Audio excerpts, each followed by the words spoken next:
नमस्कार, जय हिंद, जय महाराष्ट्र मित्रांनो. आज आपण पाहणार आहे कोणत्या जिल्ह्यातून कोणता जिल्हा वेगळा झाला, केव्हा झाला आणि किती झाले. ह्या सगळ्यांची म्हणजे जिल्हा विभागणीची आपल्या महाराष्ट्रामध्ये सुरुवात झाली 1981ले. आता 1981ले सर्वात पहिला जिल्हा जो विभाग झाला तो म्हणजे 1 मे 1981ले. कोणता? तर रत्नागिरीमधून सिंधुदुर्ग वेगळा झाला आणि छत्रपती संभाजीनगरमधून जालना वेगळा झाला.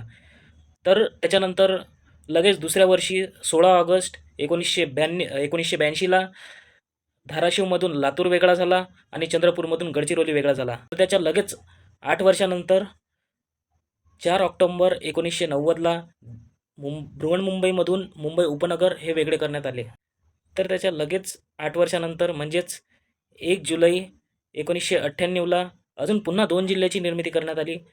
ते म्हणजे अकोल्यामधून वाशिम वेगळा करण्यात आला आणि धुळेमधून नंदुरबार वेगळा करण्यात आला. यानंतर पुन्हा 1 मे 1999ला म्हणजे त्याच्याच पुढच्या लगेच दुसऱ्या वर्षी 1999ला अजून पुन्हा 2 जिल्ह्याची निर्मिती करण्यात आली, ज्यामध्ये परभणीमधून हिंगोली वेगळा करण्यात आला आणि भंडाऱ्यामधून गोंदिया वेगळा करण्यात आला.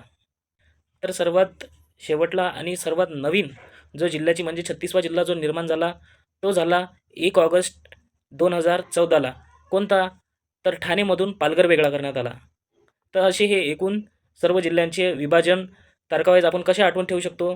तर पहिला झाला 81ला, नंतर 82ला 2 जिल्ह्यांची निर्मिती झाली. त्याच्यानंतर पुन्हा त्याच्या 8 वर्षानंतर एका जिल्ह्याची निर्मिती झाली, तो म्हणजे 90मध्ये बृहन्मुंबईतून मुंबई उपनगर वेगळं करण्यात आलं. त्याच्यानंतर पुन्हा 90पासून अजून आपण त्यामध्ये 8 प्लस करायचे. 1998 नंतर लगेच दुसऱ्या वर्षी अजून 2 जिल्ह्याची निर्मिती झाली, म्हणजे 98 आणि 99मध्ये 2-2 जिल्ह्याची निर्मिती झाली आणि मग त्यानंतर जिल्ह्याची निर्मिती झाली. मग झाली शेवटी डायरेक्ट 2014ला, ते म्हणजे ठाणेमधून पालघर वेगळे करण्यात आले.